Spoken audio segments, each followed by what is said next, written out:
Okay, we are live. Okay. So we had done this till the verse number 22nd. We had finished, if I remember correctly. So we will move forward from there after the verse number. Yeah. So Bhagavan, when Arjuna is asking, so what are the symbols? What are the markers with which a person who is doing sadhana is able to realize where he has reached in life in his spiritual journey, and what are the acharas, what are the sort of descriptions. One is one particular marker which is swapratyaya, another is parapratyaya. What is swapratyaya? That only you can observe it. So the first thing is, what are the markers? These are subjective markers, the way the mind moves. So Bhagavan first answers the three questions. What are the markers? What are the indications? What are the indications that a person has become gunatita? That is the first question. The second question is, how do they behave? How do they relate to the external stage? If you earlier remember, he had also asked similar questions where he said Sita Pragnasya Ka Bhasa. And then when he's in that samadhi state, how does it behave? And when he's at the uthana state, and where does he say it? How does he talk? How does he interact with other people? So he had asked a set of questions, and Bhagavan answered all that.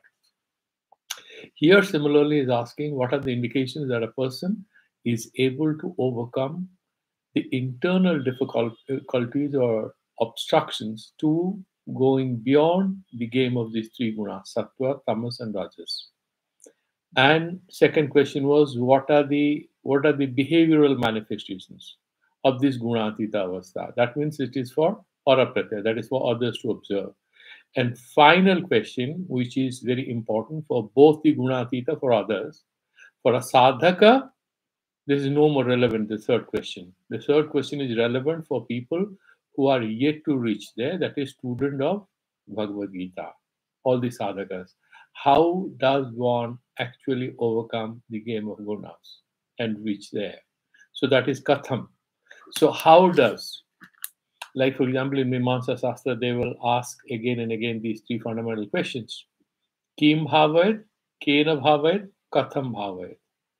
What to do, what are the instruments, what are the tools and techniques, kena bhavet, with what you have to do this particular yajna, katham bhavet, that iti kartavyata, how to do it, what kind of method you have to do it. So the yaga will be mentioned, and there will be certain dravya, dakhina, dravya, devata, that he'll have to tell what God to be propitiated and what are the materials to be used in that particular sacrifice. And finally, he would mention about how to do it. Then only can we do it. Similarly, here, he asked what are the indications, because this is jnana prakarana. This is not about karma. So, what are the indications for the guy who is on the journey? And how does it behave? That is for the students and others to watch and respect him and learn from him. And finally, how to actually reach there. Why is he mentioning all this? And earlier, we have discussed this aspect. These lakshanas of a person who has gone beyond the hurdles of sadhana are always mentioned to the students, because what is lakshana? In case of a self-realized person, for us, what is that? That is what we need to imitate. So, because there are a lot of interviews with successful people who clear an examination, have become a millionaire, have become a sports champion, or a great poet, or a writer, or scientist. They're always interviewed. And the students always watch it with great interest, because this is something for us to emulate. We learn and we try to translate that in our own lives. So Bhagavan, into this answer, he has already mentioned in the verse number 12, 22nd, na dveshti samprapurtani na nibritani kankshiti. So whenever these three gunas attack us, they will create some mischief in us, some disharmony in us. It's also possible that in Sattva-dasa, they will create certain strange, beautiful sensations and attachments. So he is not scared or anxious that these gunas are now attacking me. Why? Because he is only Atma Drashta. He can only see the self. He has gone beyond the gunas. Gunas are vikaris. These are low level mischief mongers. He has gone beyond that. and his focus, his attention is completely focused on the self, and therefore, who is sattvika, that sukha and jnana I will have, or I will do some prabriti and arambha, and then I will get some stress and I'm scared of it. I want the money, but I don't want to take any anxiety or stress. And then tamas, I want to leisure around, but I don't want to take any blame for not achieving anything. Anarambha, aprabriti, and then alasya and pramada, all these things will be there. In case of rajas, what are the things? The lobha will be there, spriha will be there, attachment, and all these things will be there. Some kasta, some kind of jealousy, some krodha, all these things will come. And in sattva, it has its own very subtle attachments when you get sort of, like, for example, punya karmas you are doing, a lot of charity work, social work, and stuff like that. But there is a beyond in the spiritual journey, beyond that charity work, beyond that very subtle, loving connectivity with the external world. There's no end to how much we can do for the external world. So there should be a time to ultimately enter into that blissful state of self consciousness. Bhagavan has clarified, even if you have reached, you can come back. Because for Loka Sangraha, you can continue to love others like Janaka. So that is not a kind of a block on your spiritual progress if you want to help others. But if there is a sankalpatmaka buddhi, there is a kind of an attachment, then yes, you are attached to the sattvika prakrtis, and that will become a bondage. Then you will not be able to meditate. It's like a mother in the middle of the night is always disturbed by the child.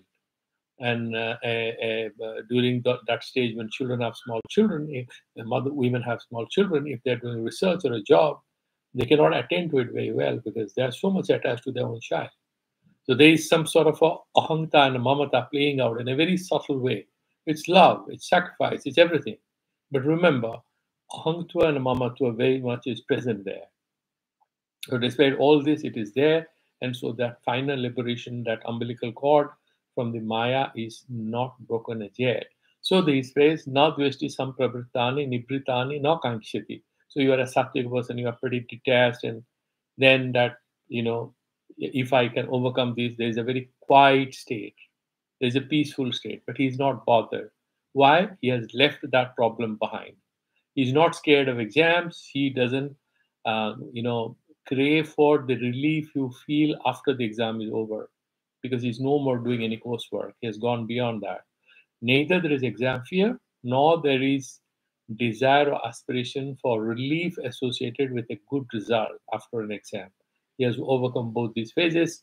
And then in the next verse, he's saying, let's go to the verse number 23. This is an extension of what we are discussing in verse number 22. Udasina vadasino guniryo na vichalyate gunavartanta ityeva yova tishtati nengate. Udasina. So, he's kind of absolutely stoic and absolutely silent, not involved in anything. But asina, he's seated like that, as if he's not interested in anything. Doesn't mean we have discussed that earlier. Having udasinata, having nishkama karma doesn't mean loss of attention. If you're doing something, you're not disinterested. You have gone beyond that. You have samabhava panna sthiti, doesn't mean you are callous or you're kind of negligent or you have loss of attention or interest.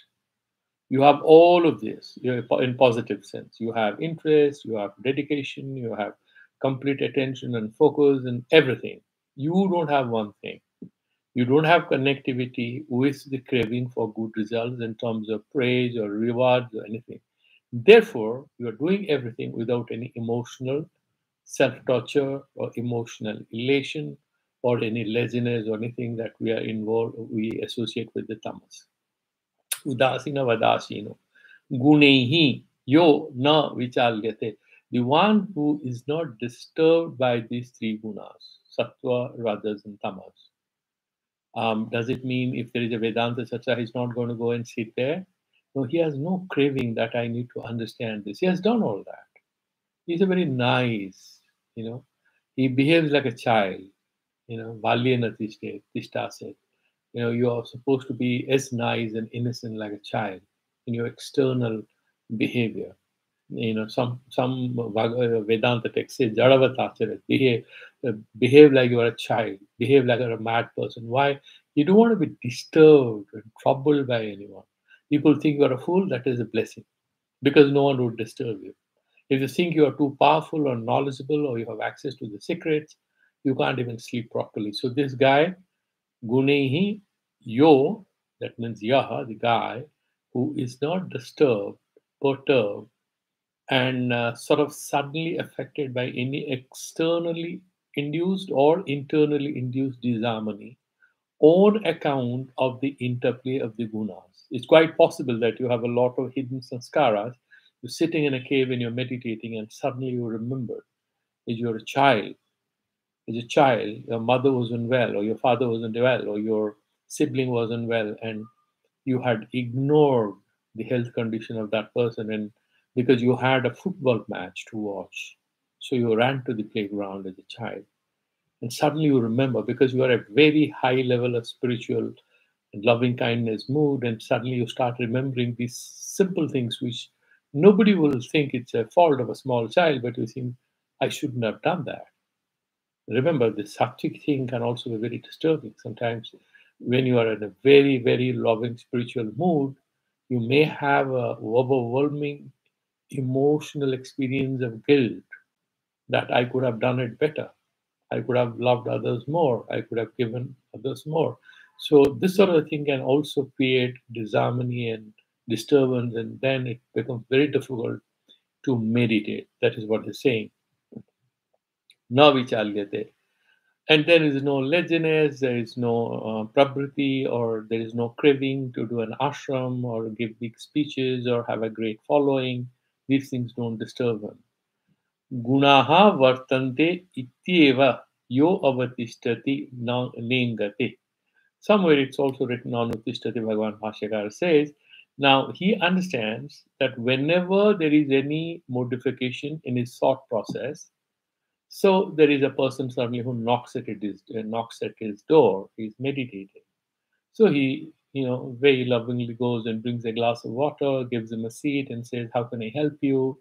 Where have you come from? Where are you going?" That is not a loss of self-realization or self-awareness. He's playing this game, like we have discussed earlier. The mother sometimes plays with the baby like a little girl. She makes funny noises, tries to blabber the way the baby blabbers. That lady doesn't become a little child at all, and she has no psychological regression problems. You might think she's having a regression syndrome. She's trying to behave like a child. No, she's playing with a child. Similarly, this gunatita realizes that, oh, this is the interplay of gunas. This guy is coming and knocking at my door. I'm meditating, and I says, "Don't you know how to behave? Don't you know these hours I sit in meditation? You're knocking at my door." And he says, "Okay, so what do you want?" He gets angry, immediately returns because he's just showing things. He's absolutely internally not affected. He realizes that these gunas are connecting with their own vishayas, their own objects, which are external or internal with my indriyas. It's quite possible that there is a packet of chocolate you're gifting to that yogi who is sitting in a cave. And it's, oh, really lovely. Must be very costly. Where did you buy this? And you might think that he's craving for the chocolate. No, he's just being nice to you. But absolutely, he would not have anything, and he might give you a cup of tea.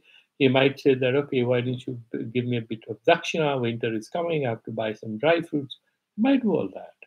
But he knows that this is an interplay of the gunas, and I am none of these because he's able to meditate on himself, see himself as the pure Sachidananda Brahman. Ityeva Yovasti Nengate. Let's look at how Bhagavan Bhashyakara expands it. Atha idanim gunatitaha kim acharaha. How does it behave? This is being answered in this verse. So, Kehi lingehi. So, how does he know he's reached there? That we have discussed. Not drishti, not kankshiti. Internally, there's no craving and there's no anxiety or aversion towards the interplay of gunas. So, there is a kind of a stoic, what do you call it? equanimity towards the interplay of gunas. And here, the manifestation of that equanimity is being discussed. So he's kind of how Gunatitah kimacharah iti prasnasya prativachanam. He's replying to this question, how does the Gunatita behave? Udasina iti. Udasina what? Yatha udasino. So the way the person is completely udasina, is completely stoic. Na kasyachit paksham bhajate. He doesn't take anybody's sides. Who is udasina? There are maybe two children or maybe two people are having a big argument. What should India do? What should we do? What should the country do? These are funny questions where a lot of people get involved and have big arguments. At that moment, this guy is nicely sitting. So, what it indicates is that generally, this person doesn't get pulled into the these phenomenal realities which evolve and dissolve around him. Like, for example, Rath Yatra. This is a Srishti, and Rath Yatra ends. You think about it, and the return Rath Yatra happens, and Jagannath goes back to the temple. That is Pralaya. So every event around us, if you look at it, there is a Srishti and there is a Pralaya. Every morning is a Srishti. Every evening, night we go to bed, that's a Pralaya. So the phenomenal realities around him, the sansaric formations around him, they manifest, they evolve, and they dissolve. He's not involved in anything. He appears to participate, but he doesn't. Internally, he doesn't. So he says, Vifakyam bhajate tatha ayam gunatita tu upaya marge avastita. So he's kind of sitting quietly. Okay? Tvapaya marge avastita asina atma vid gunehi yah sannyasi. So that Atmavid, who is a sannyasi, Atmavid yah sannyasi, gunehi na vichalyate. He is not disturbed by the gunas. That is what is indicated. And why he's being able to do that? Why he's not disturbed? Viveka darshana avastataha. Because he is in a state of very good analysis. He's in a state of very good what do you call I need to close the window because it seems like there's a there's some announcements going on, so give me 1 second. It's a little embarrassing on the YouTube, but I have to do it.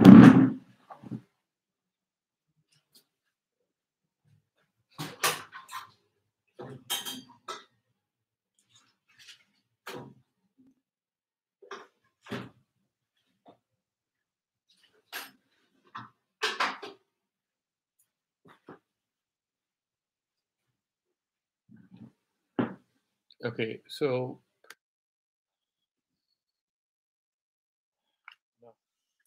this is what is samsara, right? So we have to be udasina vadasina.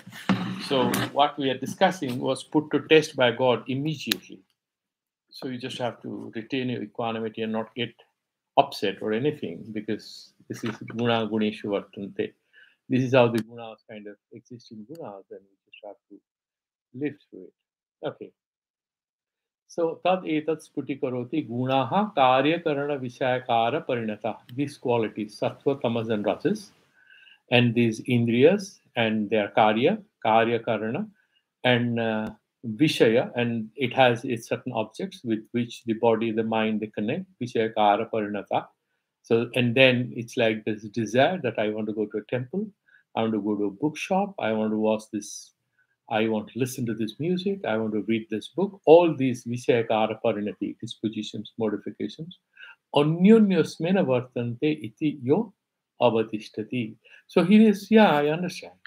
This is coming out of the sattvic desire that I want to go and meditate in a particular vipassana center, and there is this rajasic thing, so I want to go and move and travel. I have this tamasic thing, and therefore I want to consume this kind of tasty, spicy food. I want to lay down, I want to relax, whatever. He knows this is a game of gunas happening through me, in me, but I am none of these. They're happening through me, they're happening in me, and I am participating as a body mind complex, but I am not in any of these. That is what Gunatita is. So he's holding himself all the time together, and that is how he's existing. If you look at Madhusudana, he says, Evam Lakshanam Uktva. Lakshanam Kim Lakshanam? What are the lingers? What are the markers of being a Gunatita? Gunatita Kim Achara. It is Ditya Prashnasya Prasivasanamaha Trihi. The next three verses, he's going to sort of reflect on these three gunas and the three questions raised by Arjuna he's trying to answer. Yatha Udasina. Dvayor Vivadamanayoh. So there are two people having an argument. Kasyachid Pakhyam Avhazamano. He doesn't take any sides. Na Rajyati, na Vadvishti. And there he doesn't have, because this is a kind of a repetition, is an elaboration of the previous verse. So he na Kankshati, na Dvishti. Similarly, in life, good or bad, pleasure or pain, happiness or sadness, this fellow is completely having a splendid sense of equanimity. That's what he's saying, that stoic silence, that quietude that he has. Na Rajyati, na Vadvishti. Yatha ayam atmavid raga dvesa sunyataya. He has no raga and no dvesha. Raga is attraction, dvesha is aversion. He has neither raga nor dvesha. It's pretty clear why he doesn't have it. Raga dvesha rooted in what? Ahanta and mamata. It's me, I want this. This is mine. He has removed that, he has chopped that umbilical cord, because he has become Atmadarshi. That means Atma is not this body. He has done that Vedantic analysis. I cannot be what I have. I have a mind. I'm not my mind. I have thoughts. I'm not my thoughts. I have body. I have a body. I have senses, but I'm not my senses. So he sort of has discarded all these labels on his identity. And then what remains? The pure self. And therefore, this guna guneshu vartante, he sort of realizes, and he's not affected by any of these. That's what is hinted here. Kasid bhazamano na rajyati na vadveshti tatha ayam atmavid raga dvesa sunyatvaya swa swarupa eva asina. So swa means atma swarupa eva. So without any tags, he's quietly sitting. Is he saying, I am a Vedanti? No. That word is also dropped. What remains? A pure, peaceful state. Eva asina gunehi. So that is what is udasina. Like a person sits nicely, quietly, without getting angry, without getting involved when two people are arguing. In samsara, amid sukha, dukkha, and a competition and a constant struggle between forces to sort of avoid dukkha and have sukha. In this whole eternal struggle of pain and pleasure on earth, these gunatita is quietly, nicely sitting without getting involved. Swarupe, in his self, is identified with the pure self. Evasina gunehi sukha dukkadi akara parinatehi yona vichalyate. Because these gunas will modify and manifest as what? We have studied that. If it is sattvika, it will modify and manifest as jnana agraha in us, jnana and sukha. If it is rajas, it will modify and manifest as what? Prabhuti, arambha, chesta, spriha, and tension and all that. And then if it is tamas, laziness and attachment and drowsiness and bewilderment, all that, right? So these are always sukha and dukkha that's manifesting, and he sort of absolutely realizes na vichalyate, not disturbed. So this na vichalyate will be connected with the previous verse. That means na dvishti, na kankshati. He is not desiring any good thing as a relief from this interplay of the gunas, nor is clinging to the beneficial experiences, nor is he hating the painful aspects of this gunatraya and their impact on us. Na vichalyate, na pratyavyate. There is no pratyuti. He is not falling from his spiritual grace, from his Swarupa Avasthanat and his own state, that I am Aham Brahmasmi, that I am the pure self, that peaceful state. He doesn't even describe it. In that state, I am Brahman. He only speaks till he is there. Once he is there, he is not talking about it. Kintu gunaha eva ete. These particular sattvatama raja, these are the three gunas. Deha indriya vishayakara parinataha. They have manifested as these different indriyas, the manomaya kosha and then jnanamaya kosha, and all this pranamaya kosha. They are manifested. And then he knows that they are doing their work. I need not be bothered. Parashparasmin vartante, and they are sort of working on each other. Mamatvad, mamatvad iti asya eva etat sarva bhasakasya mamatu adityasya. He's saying that, oh, I'm like the sun. I, sort of provide illumination to all this. Me means I'm the self. I'm like the sun. They are bhashya. The Sakhi Chaitanya is the bhashaka because I'm the one who is providing light to everyone. All this is happening like the king is sitting and the whole Raj Darbar is running and a lot of things are happening because there's a president or the prime minister sitting. He's not doing everything. Everything happens in his name, in the name of the king. Similarly, whatever is happening in the system is because of the self. There's no self, well, it's a dead body. No one is bothered about it. If you go mad, that self becomes completely hidden, not to be found. Nobody bothers about it. Nobody even treats this as a human being. Even though it might speak, it moves around. There are a lot of people we seeing there on the streets and all, and somebody picks them up and sends them to some kind of sanatorium for a while, and they slip away, and they're again on the streets, and people just see them. It's very sad that you just don't know how to do anything about them. And so, what is required is that you have the healthy body mind complex, but most important is that connectivity with that inner self. And it's there in them, it's in us. The more we realize this, the better off we are. न प्रच्यापते स्वरूपावस्थानात् किन्तु गुणा एव ठीक है finally.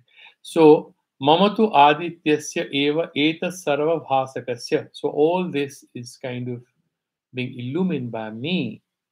Na kenapi bhasya dharmena sambandha. And then I am not connected by the bhasya dharma. Like the sunlight falls on a diamond, it dazzles. The sunlight falls on a dark body, it remains black. There's no change, right? The light falls on different colored objects, and different other colors are kind of reflected. Is the sun responsible for it? No. The sun is there. Sometimes you see a rainbow. Sometimes the sunlight dazzles and dark water surface. There is muddy water during monsoon, so the sun doesn't reflect. The sun is not responsible for what is the reflection like. That is the Bhashya Dharma. He is the Bhashaka. He is the one who is the illuminator. The self is the illuminator. Everything else is Khetra. There's the Khetra, right? That ultimate thing. That therefore he's saying that he's absolutely realized that I am different from all this. Okay, and then he's kind of Ananyasvina Bhartanati, Na aham ityevam nishchita. Then he realizes that I am not any of these. Yaha kutastha jnane avatishtati. Then he's kind of established in that Sakhi Chaitanya, in the witness self, and tena na ingate. Then there is no, there's no dangling. There is no, what do you call it? He's not, there is no disturbance in his consciousness. He's still, he's quiet. Na chalati swarupavastha eva bhavati ityarthaha. Avapurvasya. Sometimes what is that mana purmani, or I think that will come in the avapurvasya tishtater atmanapade. Yeah, avatishtati. He's saying it should be actually avatishtate. But why has he made it parasnipadi? He's saying it's because of meter, the pressure of having a poetic meter, then he has made it avatishtate. Chando bhanga bhaya, because there's a fear of loss of the metric symmetry. Parasmai pada prayogaha kritaha. Anushtuk chandasi. And he's saying some grammatical thing which is not very relevant. Nuhu pruthakarye. Anushtuk chandasi nuhu pruthakarye nengate. Nanu vyapriyate kutrachit gunatiraha sa uchyate iti tritiya gatena anvayaha. So anyway, these are some grammatical aspects which are not very exciting from a Vedantic point of view. Now, in the next verse, he's sort of taking it to the next level to explain it further. And this is not a new thing. This is again the same thing, kimachara. And the first question is, what is the lakshana? It's a mixture of that. He's explaining that.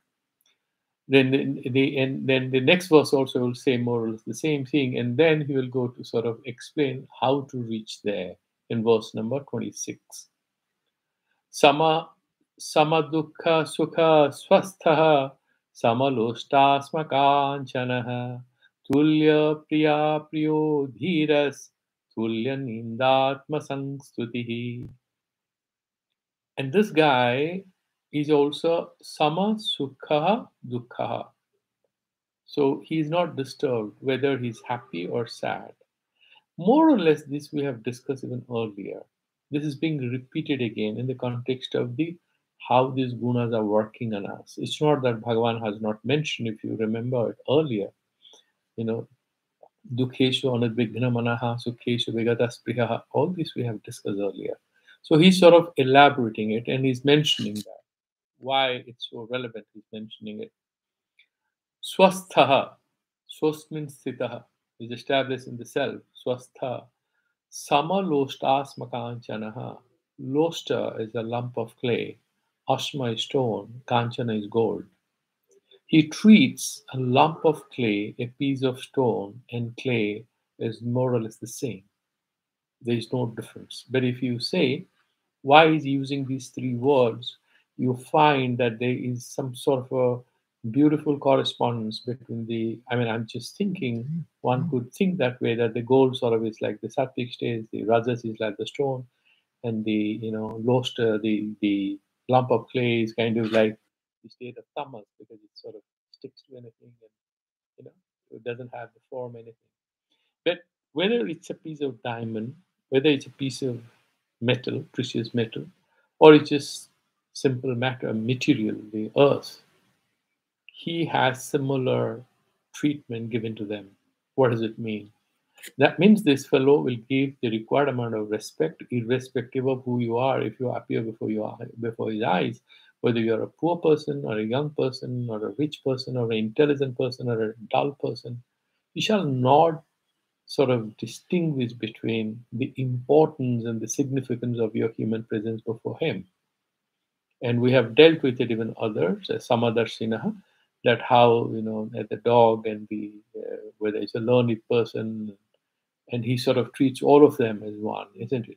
We have done the elephant, and we have seen that before. And similarly, he is saying that Tulya Priya Apriyo, Priya Priyo, whether somebody is Dhiras Tulya Ninda Atma Sangskrutihi, is quiet, somebody is doing his praise or indulging in his calumniation, sort of speaking dirty things about him, backbiting, bitching about him. And whether he's, Shreyascha Priyascha, whether he's treated to something priya, he loves, invite him for a lunch, and he loves maybe some rice, dal, some ghee, or some simple food, but you serve him Chinese because that is what was cooked at your place. But he'll not feel disturbed. He'll just have it, whether it's Chinese or it's Indian or any food. Yeah, so far there are some rules that he follows. Maybe he will not take non-vegetarian food, but he's not disturbed. Dhiraha tulya nindatma sanskritihi. And this is very simple. There's nothing to expand, but we'll still look at how Sankara Bhashya sort of deals with it. Kincha sama dukkheti. Sama dukkha sukha. That is first doing vigraha, analysis of it. Same dukkha sukhe yasya saha. A person whose happiness and sadness manifest the same way, that same way. How? He's indifferent. He's not affected by either of these. Jasya saha sama dukkha sukhaha. Swastaha. Swasmin sthitaha prasannaha. He's happy all the time. Not elated and dancing around and excited like a child watching a game of cricket or anything, but he just is carrying that glow of internal bliss. Samalostasma kanchanam. Lostam cha asmasya kanchanam cha samani yasya. For him, all these are equal. Saha samalostasma kanchanaha. Tulya priya priyaha. Priyam cha apriyam cha. Something is priya, something you love, and something you don't like. So it's quite possible that, let's imagine that it must have happened to many of you, right? So you go to an airport and you are trying to board at a particular point. So you go to Delhi or Delhi airport or Bombay airport, you board and you have a bit of extra luggage and you discuss and they said, okay, not an issue. Very kind, and then you offered a good seat and you go and sit. And then you have a layover in another platform, another airport, let's say Calcutta airport, and you're going to South India. So maybe there's a layover or there's a layover at Delhi or so when you're changing and again you have to sort of go and you you say that okay I'm going and then he finds no but this hand baggage is too heavy. He says yeah but I have done the check-in on all. He said no you have to pay this extra money and he said yeah but your same staff. He said it's not an issue. He said yeah I don't know what it is but you have to pay this otherwise I and he or she is a little rude to you and they are asking you to pay some money, right? So the first one was Priya. The second one is an experience of what is a Priya, rude behavior. But this Gunatita person is not going to get angry. He'll smile at both of them, bless both of them. That is what Tulya, Priya, Priyo. And then next one is Dhiro, Dhiman. He's all having this wisdom, he's wise, he's quiet. Tulya Nindatma Sanskruti. Nindacha Atma Sanskrutischa Tulya Nindatma Sanskruti Yasya Yate Sa. That Yati, that Yatnavan Purusha, that Sadhaka, that spiritual aspirant who is subjected to any praise, any applause, any respectful words, or subjected to some humiliation and embarrassing words or rude behavior, is not affected. He remains quiet. He dhiman. He retains his mind. He doesn't get overcome. Now, um, you see there are three, four things. First thing is sama lostas makanchanaha. It is an internal state of mind, right? There is no immediate provocation for you to be angry or sad. So that's a very normal samanyataha. He is having equanimity. There is no provocation to test whether he is he is that gunatita. Second case, tulya priya priyo. There is no embarrassment as such. There is no provocation to be very happy, pleased, or be very angry or sad. This is a middle level where something you don't like crops up before you, right? So something you don't like. So you're expecting to have a very good seat. Suddenly you get a seat where someone else is listening to some loud music or something. You're expecting some good food. You had ordered it. This taste is completely different than what you had expected. What was your previous experience? Quite such things happen, right? You have booked a hotel, you expect that you will get a room which is sort of overlooking the sea or a lake, and then a pool, and then you get a room which is overlooking the street, and you hate that. You don't want to, go to the balcony and look at the street. You're not happy, but you don't say a word.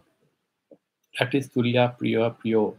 And then being subjected to some applause, that is the most testing phase where you are in fact subjected to some stimuli for being happy or for expressing your aversion, your frustration because you're sad, because you're subjected to some ninda or some rude behavior or some misbehavior or criticism, which hurts you most. So, three stages he has mentioned, and he remains quiet. Okay? And then, so let's look at how he elaborates it. Atha, and he says, Gunatitasya lingantaram aha. There are other markers. What are these? Tayoho samatvam. He's always having this equanimity. How? Raga, dvesha, anutpadakataya. So these kinds of external objects, realities, which appear before him, surround him, do not cause in him attraction or aversion, raga or dvesha. Swakiyatva abhimananam abhimana anaspadatvam. So, but he doesn't have in this ahantva mamatva that I'm being hurt. Or this is Anandagiritika. I by mistake went down. So he's saying, yeah, but we have धीरो Dhiman तुल्य निंदा आत्मसंस्कृति निंदा च आत्मसंस्कृति तुल्यो निंदा आत्मसंस्कृति यस्य यतेः स तुल्य निंदा आत्मसंस्कृति. So that is how the verse explanation ends. So, as Shankara Vasi is concerned, I was going to Anandagiri. We'll just do, because it's a simple verse, we'll just look at how Madhusudana says, if there is anything new in what he says. Same dukhe dukkha sukhe द्वेषराग शून्यतया अनात्मधर्मतया अनृततया च जस्य सह समदुःखः समसुख दुःखः. You know what? He knows this sukha state and dukkha state are both anatma. They are not the self. They are not permanent. They are anitya. So he loses interest, whether it is happiness or sadness. Anatma eva. He is Atmanishta, and therefore he loses interest. That is what is the point, which is driven home here. Kasmad evam. Why? How he manages to do that? Yasmat swastaha. Because he is swasmin sthitaha. He is Atma Paraka. These things are Anatma Paraka. And therefore he is not disturbed, having no interest. Swasmin Atmanieva Sthito, because he is established in himself, and therefore he is not interested in these external. Dvaita Darsana Sunyatva. This duality he is not seeing. This air hostage is supposed to smile at you, rudely behave. So he just smiles. He's not absolutely looking at anything. He's just saying, this is a dream. I'm just passing through it. Ataeva samani heopadaya bhava rahitani. So here in upadaya, this I want to have, this I want to reject. He doesn't have these judgments coming. Is he becoming viveka shunya? No, no. He's very much vivekavan. Dhiman, he has already. No, he always has this.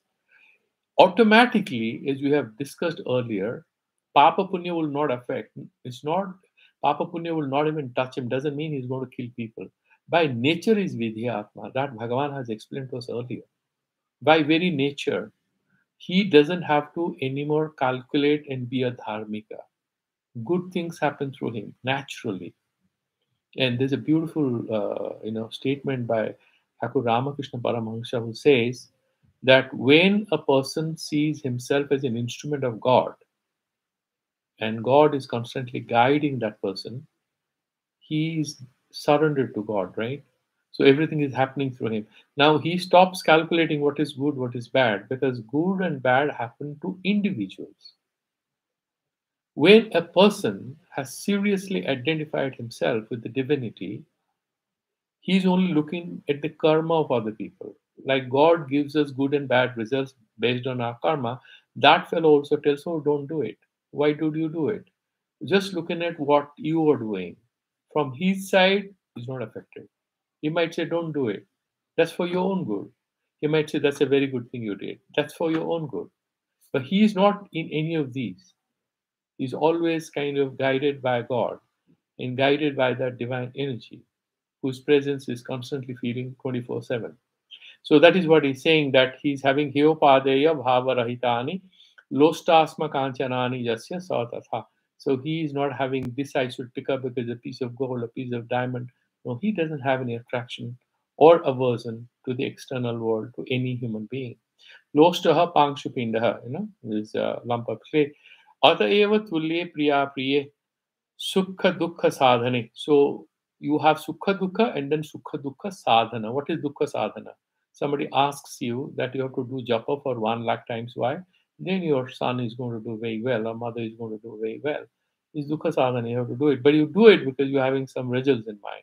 So if you are not very sure about whatever results you're going to get, you're not going to engage in many of these things. But there are some Dukkha Sadhanas, some Sukha Sadhanas.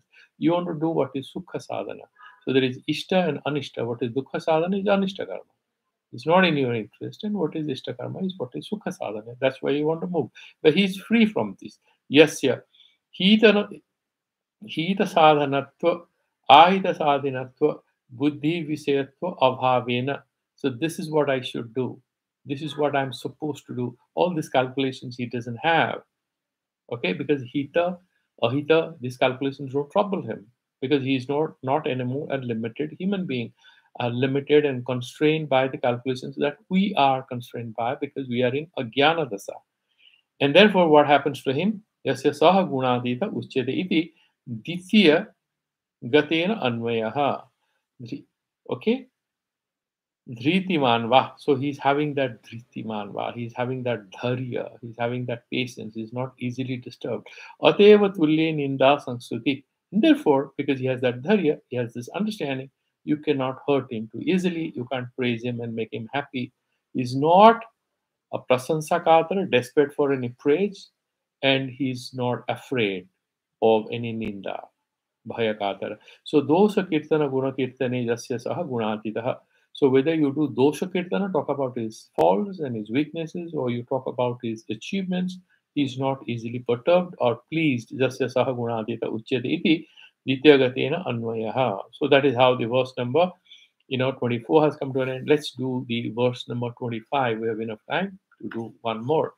मानपमानयोस्तुल्यस् तुल्यो मित्रारिपक्षयोः सर्वारम्भपरित्यागी गुणातीतः स उच्यते. This is another kind of a repetition, more elaboration. And this we have done even earlier. Tulya Ninda Pamanayo. Earlier we had deal with it. It's now in new words. That's why Abhinav Gupta says many of these verses may have been inserted at a later date to make it easier for us. So he sort of even doesn't, he refuses to comment on many of these verses in chapter 14. Mana Pamanayo, mana and apamana. Bhagavan Shankaracharya, somewhere in some pata, some scripture, some manuscripts, perhaps he has seen, it is written as avamana. I mean, Madhusudana says avamana word is used. He says more or less they mean the same thing. So mana and apamano yaha tulya, tulya, tulyo, and then he's tulya, having equanimity, equal importance, same distance, equidistance. Whether, I mean, now you'd ask one thing that earlier he mentioned ninda and stuti, and again you are writing mana apamana. Why? What is the difference? And Madhusudan will explain what happens. You see, when you say ninda or stuti, that means there is a verbal manifestation, and deliberately you are doing some praise or you are trying to hurt somebody, right? It's much more explicit. On the other hand, you can disrespect somebody without actually doing any ninda. You don't speak against him, but you overlook him. You sideline him, you ignore him. That is apamana. You don't do any praise, but you bow down to him, nicely give him a glass of water. Behaviorally, it's non-verbal, right? A positive connectivity, which is very non-verbal, it's a kind of show of respect, which is not through words. You are not going to extra yards to fall at his feet by praising that you are Lord of the universe, but you're just behaving nicely, which actually we look forward to in a decent, social circle. You're not looking for any praise. A lot of people don't enjoy it, but you definitely enjoy respectful behavior. That is why he is mentioning, that is what Madhusudana Saraswati says, that it's not normal that in everyday circumstances we are subjected to praise or calumny or criticism. It's quite possible you are a powerful person or you are elder in the family, so you are not subjected to too much of praise or too much of criticism, because people know that you will not like it. They may not do it, but they may show you respect, show you extra attention, or show you disrespect or overlook you.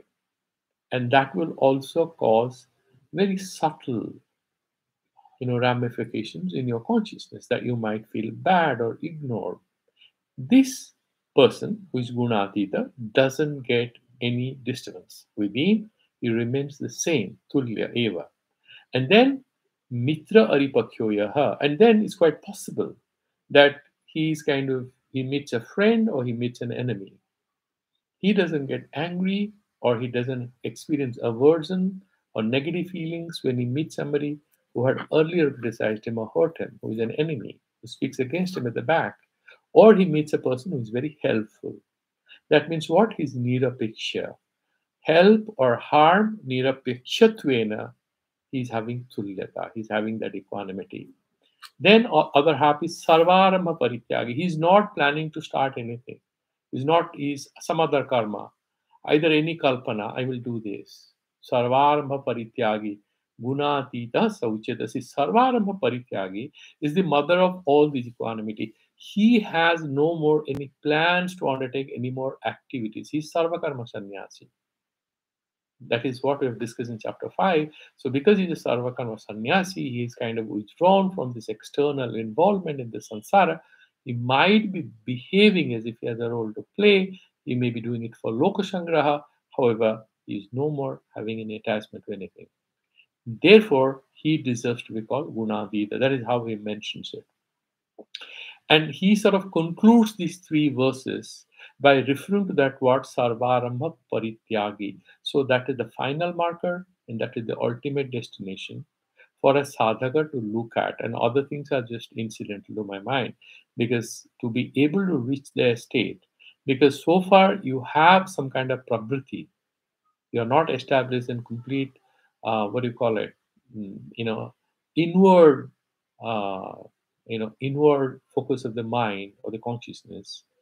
There will be some trouble somewhere because somebody or the other will do something which affects what you're planning to realize in the external life or the reality where you are locating or you're situated yourself, right?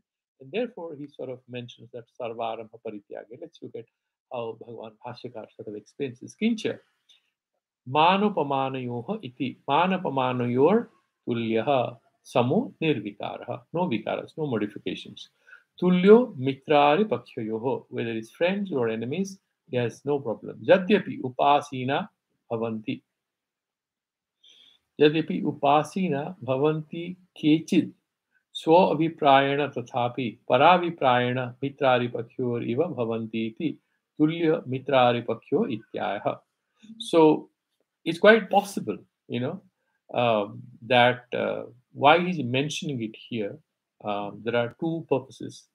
Um, it's quite possible that you might behave as if you are having a sense of equanimity towards outside people, that you are having a sense of equanimity.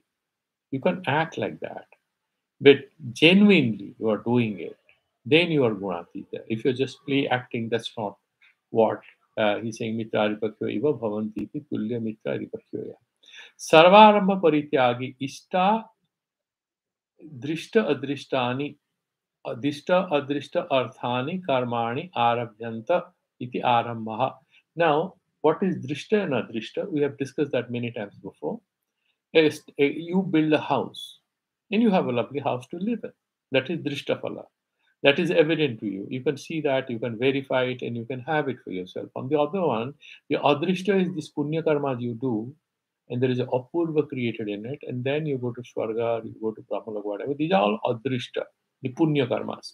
So drishta is what are the dharma, artha. The artha, kama, these are all drishtaphala. Adrishtaphala is that dharma, that punya thing you are doing. Artha and kama, adrishtaphala.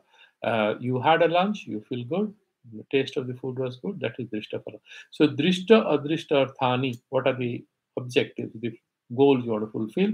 Karmani arambhate iti arambaha. So that is, arambha is the one who starts certain activities. He's arambha parityagi, arambha, sarvan arambhan Parityaktum Silam Asya iti. And then he has decided to abandon all the initiations of activities for any punya result or any sadharana artha and kama results on samsara. Therefore, sarvarambha parityagi deha dharana matra nimitta vitirekena, just to hold his body. That is what discussed in chapter 5. Because he has to do sadhana and he will not commit suicide. So he just continued to live, and his sheer presence is an act and manifestation of his love for the humanity and the universe because he's sarvatmaka, he's all the time thinking about others. So he's saying dehadharana matra nimitta vetirekena sarva karma parityagi ityartha. So he will definitely go and take a bath and have a little food and maybe buy a dhoti to wear and maybe buy a kammal in winter. That is just to hold this body. Except that he's not having any big initiative to undertake. Gunatitah sa uchyate udasinavad ityadi gunatitah sa uchyate ityedat ityedat antam uktam yavat yatna sadhyam tavat Sannyasina anushchayam gunatitatu गुणातीतत्व साधन मुमुक्षोः स्थिरीभूतं तु स्वसंवेद्यं सद्गुणातीतस्य yatehe lakshanam bhavati iti. So he's concluding by saying that these are all mentioned by Bhagavan so that the Vividisa sannyasis who sort of take sannyasa to study Vedanta and do Shravana, Manana, and Nididhyasana, they should sort of reach this stage, emulate this thing that they are sarvarambha parityagis. In Vedanta, we have something called Tattva Darshana. We have discussed that earlier. So you know what is the Atma, that Tattvamasi Vakya, Jnana we have.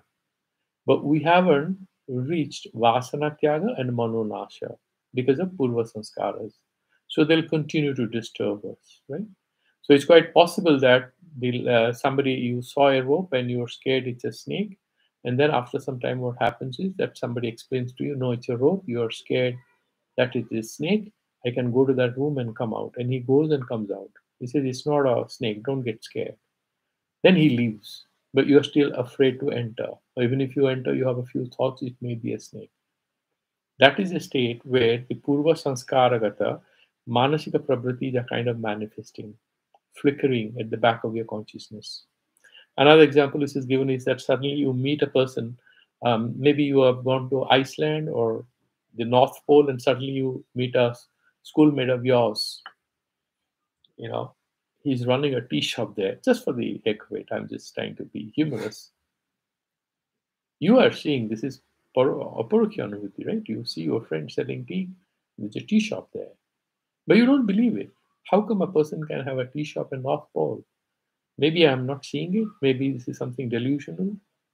Then you go and talk to me saying, yeah, I'm part of an environmental team and this is for some video shooting and we have done this tea shop and I'm being paid so many $100 for a video and we're just producing it for fun. Then you understand it.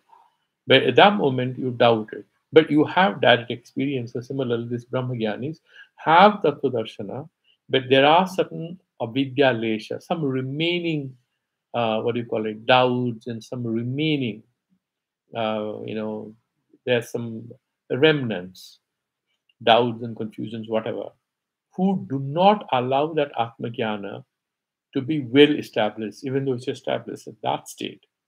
You can still get a little disturbed. So this particular thing, this Vividesa sannyasis one are there, Sarvanama Parityagi, even though may have some Porokya Jnana of the Upanishadic statements and all, they need to still perfect their state of oneness with the divine, and therefore they need to look at these as sources of inspiration. That is what he's mentioning. And so we have sort of hit the timeline. We're just left with two more verses. It comes to an end in the verse number 28. So in the next class, we'll do these two verses. In addition to that, we'll also do a quick summary as we do in all other cases. Then we'll go to the next interesting chapter, the chapter 15. So I'll put an end to this YouTube. And now tell me, tomorrow are we having classes or we are just putting it off? Tomorrow is a Sunday. Let me put an end to the YouTube. We can discuss that in the Google Meet.